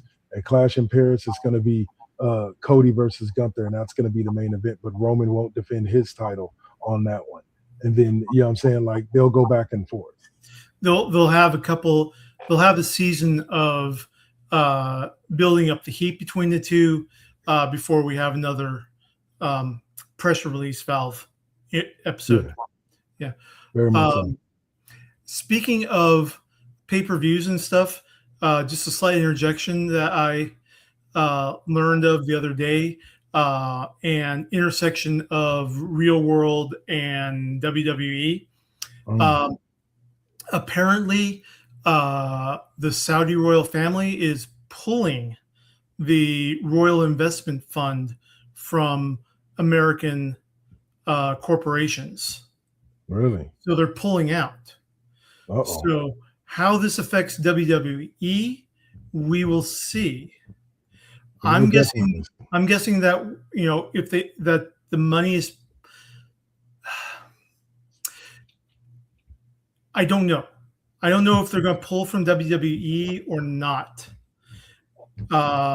Knowing the obsession that the WWE may have to pull out of events due to the unrest out there right now. Right. But I doubt that the Saudis are going to pull out from having WWE come because they need the PR. Right, and they need the positive PR. Right. So, yeah. But yeah, we'll see moving forward. Like I said, the next Saudi event was supposed to be Night of Champions in June. So we'll see how that plays out. All right. So that's going to do it for us for that was the other thing. Okay, so one final thing that has to be talked about from Backlash is the announcement that John Cena made, where John Cena made an announcement to the crowd that they are going to be putting on a John Cena Classic, the first ever, and he's hoping that there's going to be plenty more John Cena Classic, in which a John Cena Classic champion will be crowned. There will be wrestlers from NXT and from the main roster and from Raw and SmackDown facing off against each other. Here's the kicker. The winner of the championship that night will be decided by the fans' vote. Ooh. And not by winning matches. So effectively, a wrestler could lose their very first match, not advance in the John Cena Classic tournament, and still end up being crowned champion of the John Cena Classic, because it's about the fans. You know, he may take the L, but he gained the respect and the love and the adoration of the fans enough to allow him to win the championship. We'll see. Also, did you?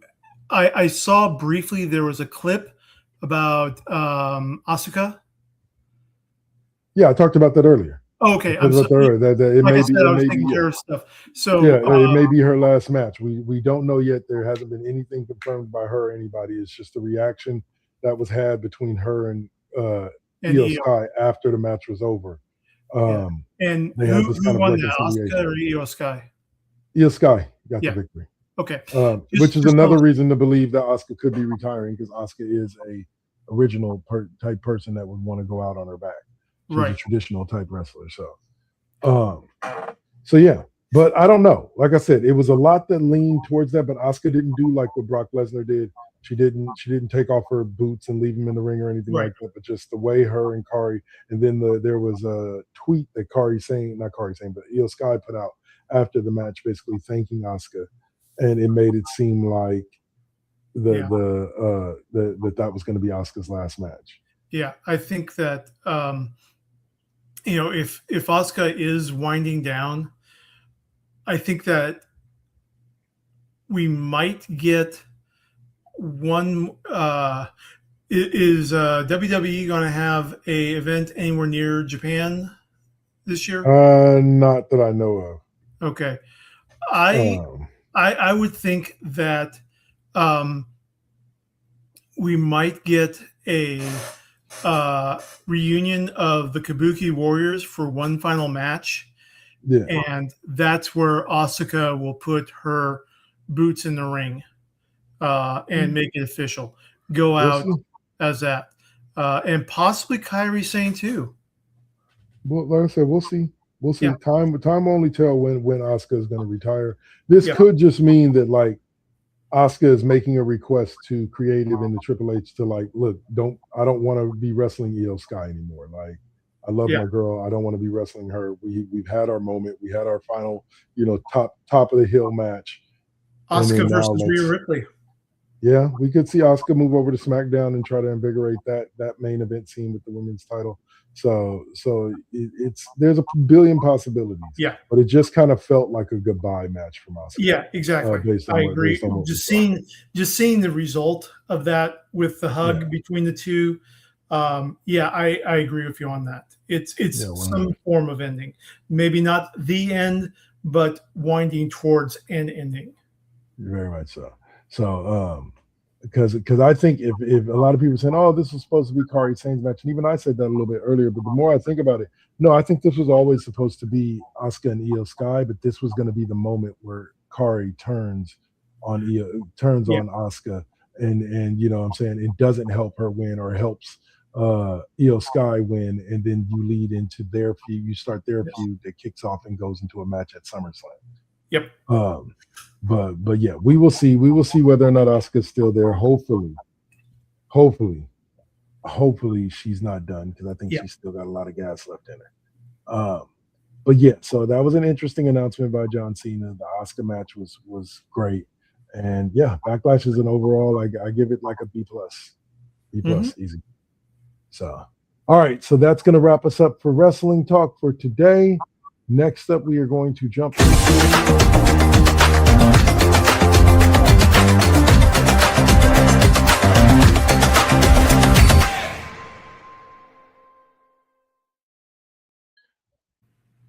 video game talk. Yay!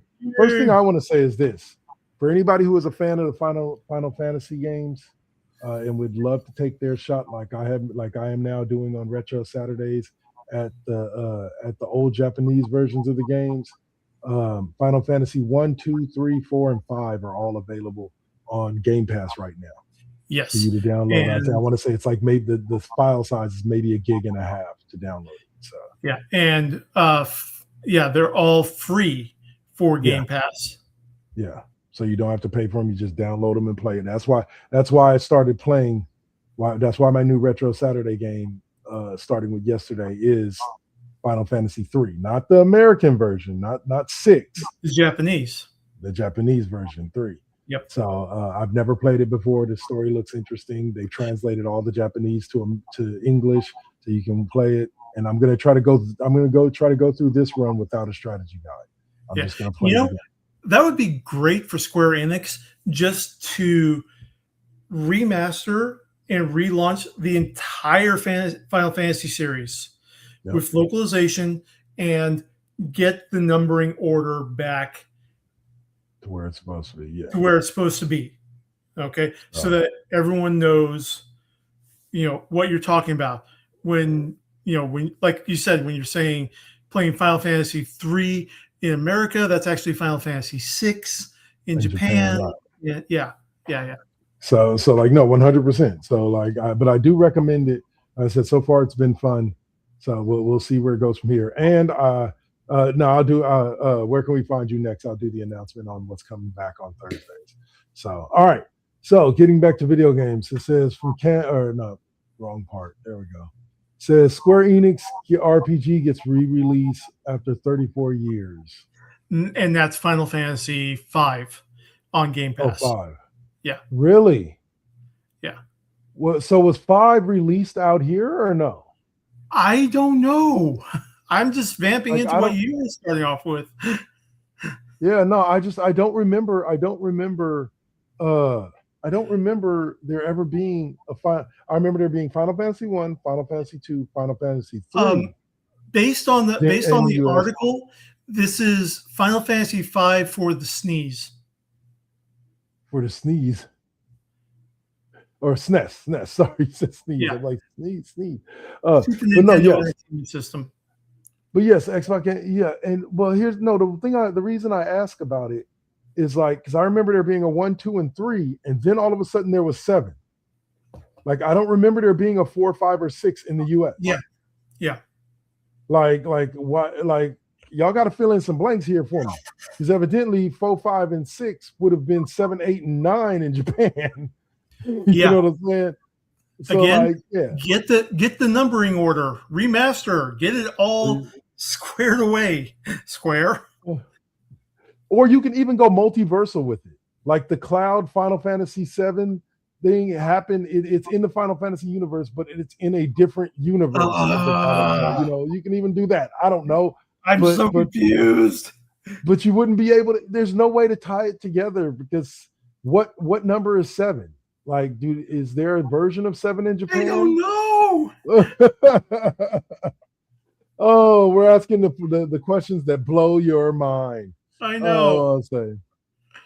Let's see. All right. But yes, so I'm glad we opened up with that because that was what I was talking about how on Game Pass it's 1, 2, 3, 4, and 5 are all available right now. The title of this article reads that Aliens Fire Team 2 has been announced. I never played Fire Teams 1, so what is that? Just like a multiplayer? Yes, it is a multiplayer. Came out in 2021. Player versus environment, and the game was Aliens Fire Team Elite. But Fire Team Elite 2 is coming this summer on PlayStation 5, Xbox Series XS, and PC. There now, is the crossplay though? Because it's saying 4-player co-op. So is it crossplay or is it 4-player all on local? Okay, so Aliens Fireteam Elite, the first one was a trio-based third-person shooter, but Elite 2 is going to be a 4-player party shooter. The game will support crossplay across all available platforms and feature new xenomorph types, player classes, including the specialists, which IGN says is a fully customizable class that lets you mix and match abilities from any class and more. Okay, and there is a trailer that was revealed on IGN. And this is coming to us from Game Informer, which kind of does the same thing. They aggregate stuff, but they do the same thing we do, but they just kind of do it better because they've been doing it longer. Yeah, a lot longer. Yeah. Like here's the thing about it. We are old enough. Y'all maybe not all of our viewers are, but we are old enough to remember when Game Informer was just a magazine. Yep. It was just a magazine that you got when you went to GameStop and you signed up for it and you paid like $14 a year or something like that, and you would get a fresh magazine sent to your house every week with all the. That's what I used to decide if I was going to buy Madden that year. Right. So on that article in Game Informer, click on the IGN. I actually have the trailer over on IGN, the reveal trailer on IGN, up and ready to go. All right, hold on. Where is it? You should be able to share. Right click on it and see if you can share screen. Okay, hold on. Wait a minute. Yes. Okay, because I'm not seeing any trailers. Copy video address. And let's pop this into the chat. All right, let's see. We're doing this for you, people. We're doing this for you. We're trying to, yeah. Which chat are you popping it in? The studio, the StreamYard chat? Studio, yeah. Oh, God, come on. Yes, continue to StreamYard. Yes, continue.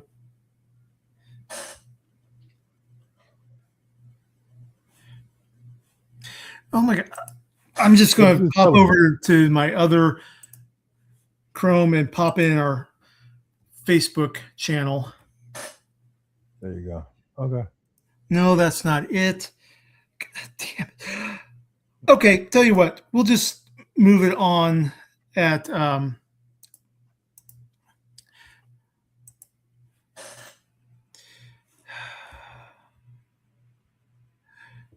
I'll just pop it into wait a minute, here we go.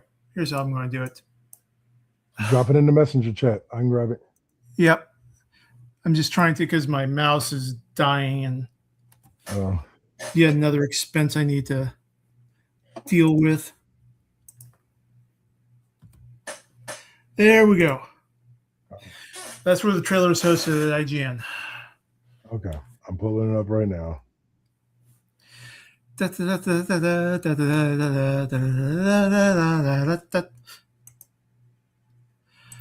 I'm about to break out Terry Jones' nude organist from Monty Python. Dun, dun, dun, dun, dun, dun. There we go.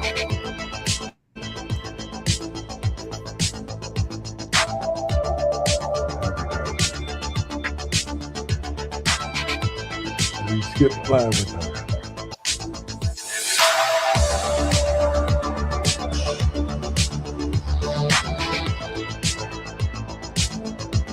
What the?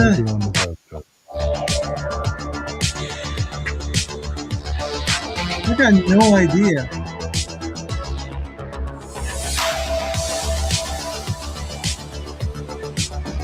Oh, that's just the ad before the trailer. Thank you. Oh, okay. Again. Oh. We don't have the skip button yet? No skip button. There we go. If anyone is listening, this is Dr. Lily Pierce on planet LV-558 in Storesboon. It's pretty Xenomorphs have overrun the colony. I repeat, overrun the colony. We're running out of air and people are dying. Send them in. Anyone. Love that dropship.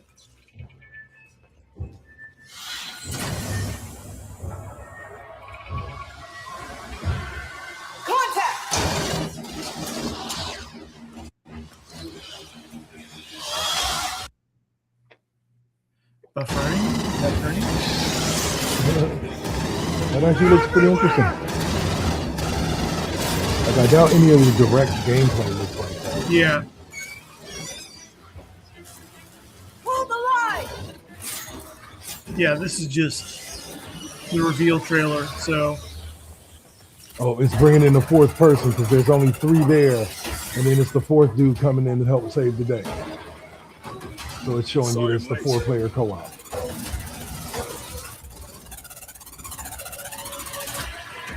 See, there's the actual gameplay right there. Yeah. Get them larger than life Xeno.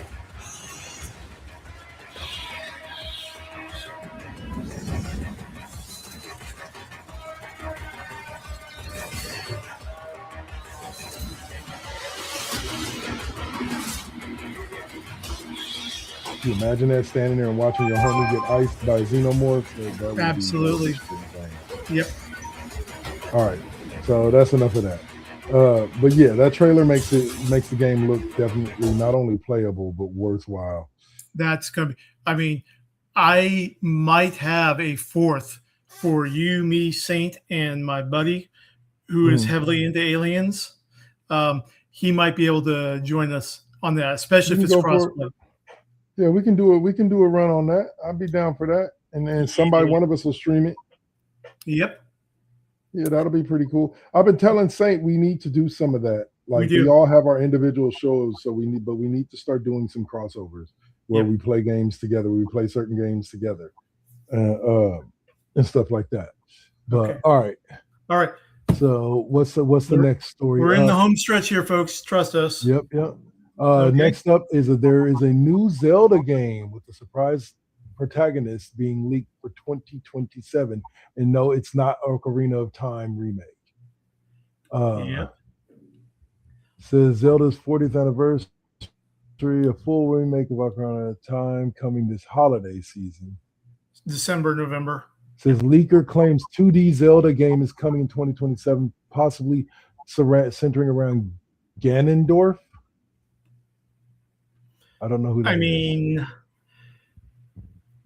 We have a full Mario game where you play Bowser, right? Yeah, so why not? Why not? Yeah. What happened to the Zelda game where you're playing Zelda? Yeah, where you're playing as Zelda. Yeah, I like it when they flip it and they let you play a character that was previously just kind of an NPC.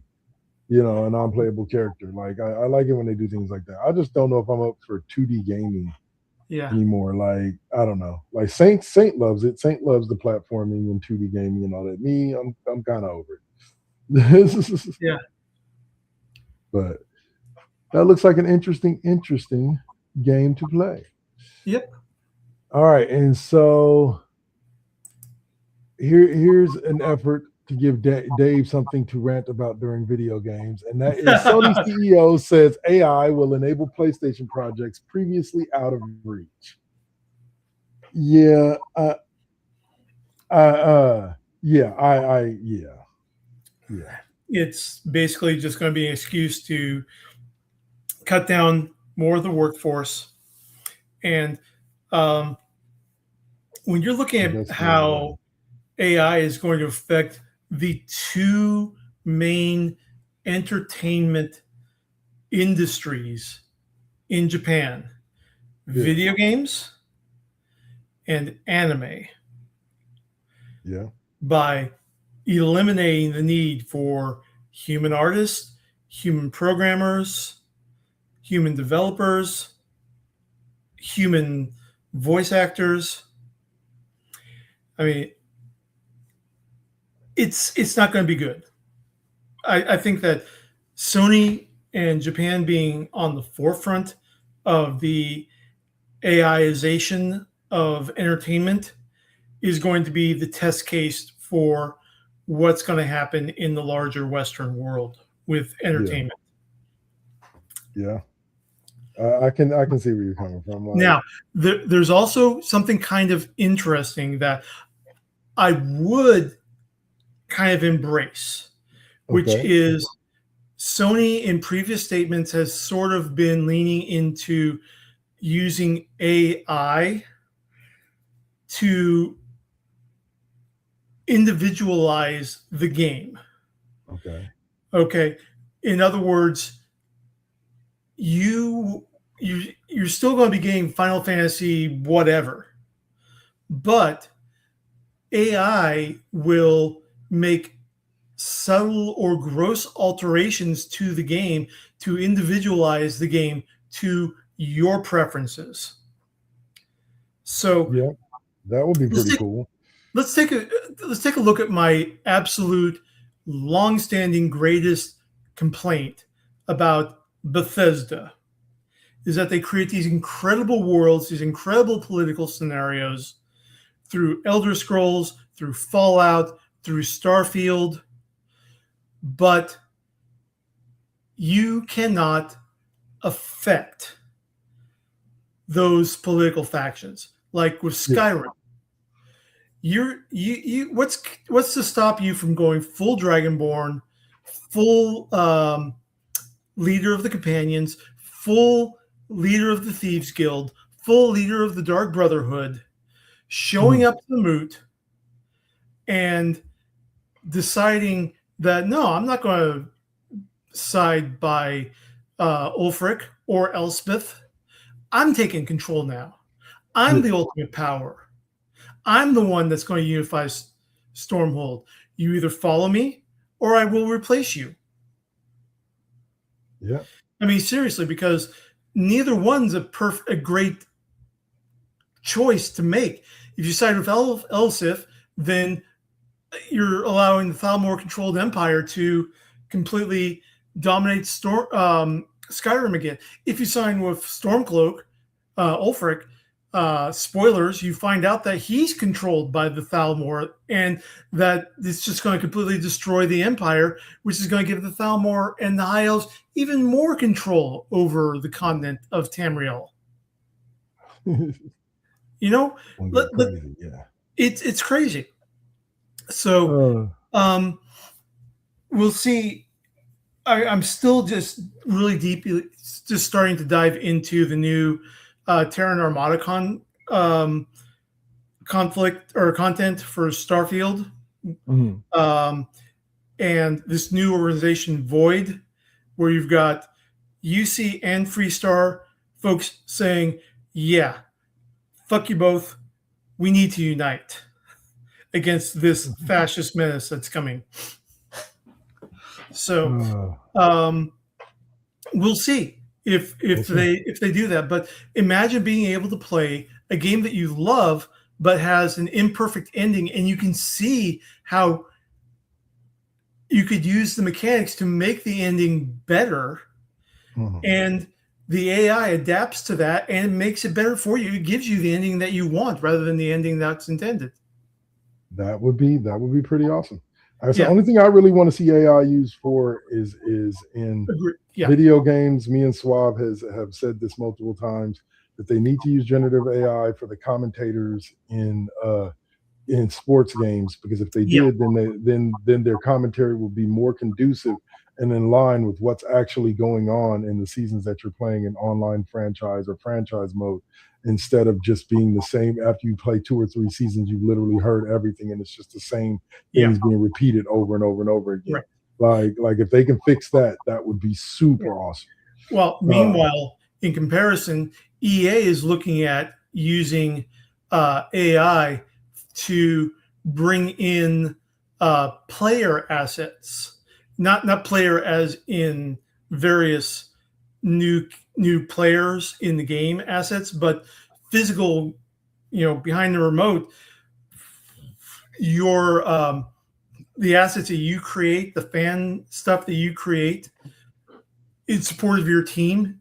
They're looking at using AI to incorporate your stuff that you've created into their game, in the banners and the crowd shots and other stuff like that. That would be pretty sick. Yeah. All right.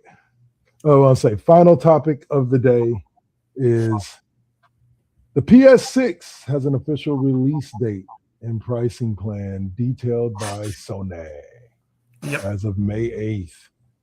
Let's see. PS6 is looked to be out. The memory price is also expected to be very high in FY27.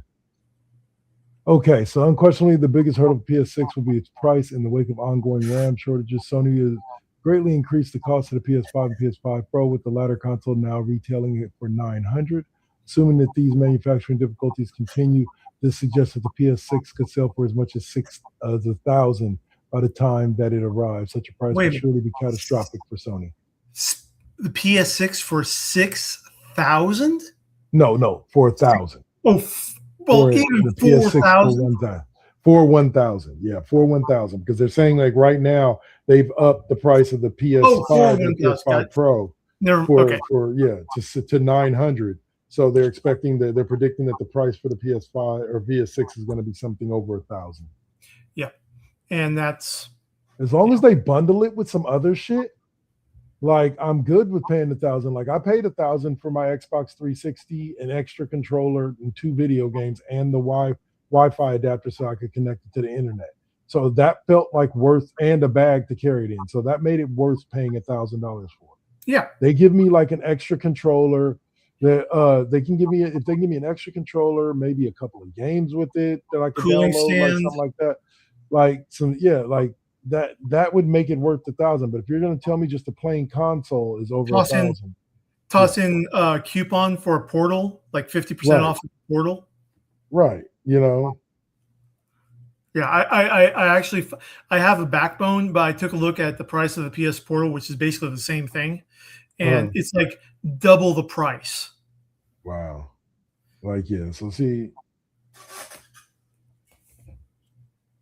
and so it's I get it why they're charging so much, because in certain aspects they do have to, just because of the fact that it costs so much to build one of the systems. Like I remember hearing off the original Xbox, literally Bill Gates lost an average of $50 a unit. And that's the thing, is that back in the day, the consoles were the loss leader into the game licenses, because that's where the real money for Sony and Microsoft were made, was the per unit software code that you had to pay up front for how many physical copies you were planning on making. It's not possible in the digital era now. Right. Now everybody can just download it. But all right. So that's going to wrap us up for video games. Any last minute subjects you got there, Dave? Nope, not that I can think of. Oh, by the way, there's been debate. I just saw this. There has been debate about for Sony regarding day and date game availability on PlayStation and PC. I've heard both sides say, I've heard Sony saying, no, we will never do day and date. That's not part of our business structure. I've heard the other side saying that Sony is going to adapt to allow for day and date. But it's an ongoing conversation within the company. Okay, well, hopefully they'll give us a full day and date sometime soon. Yeah. Because I'd like to know so I can start saving my money, because, I got to save up for a mortgage and a PS6. You need to take out a second mortgage for the PS6. Yeah, pretty much. Yeah. All right. Well, I'll say, all right. So, like I said, that will carry us into our final segment of the week of the day, which is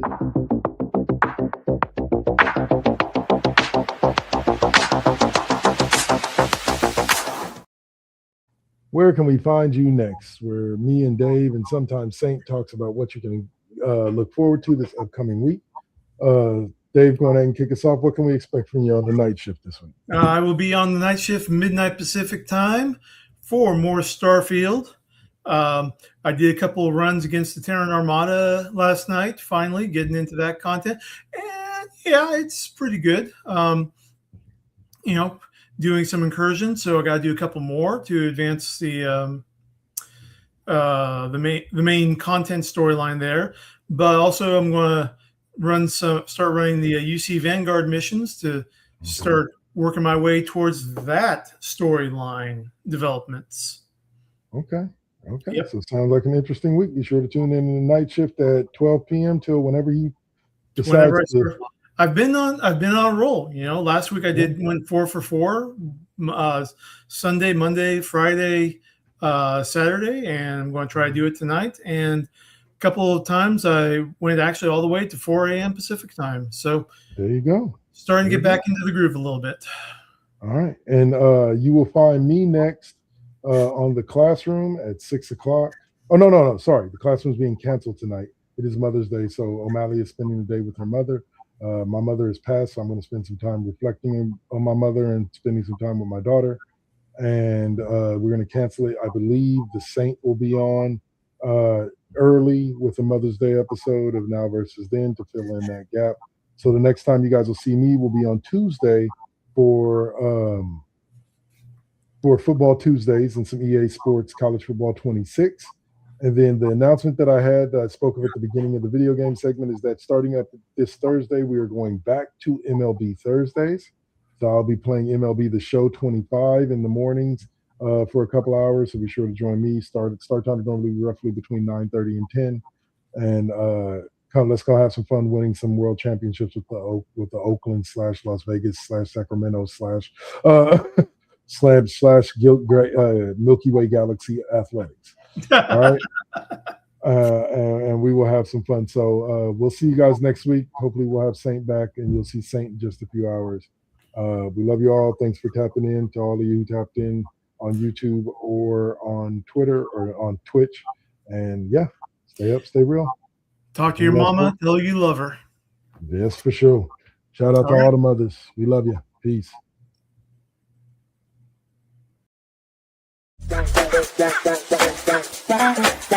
Bye.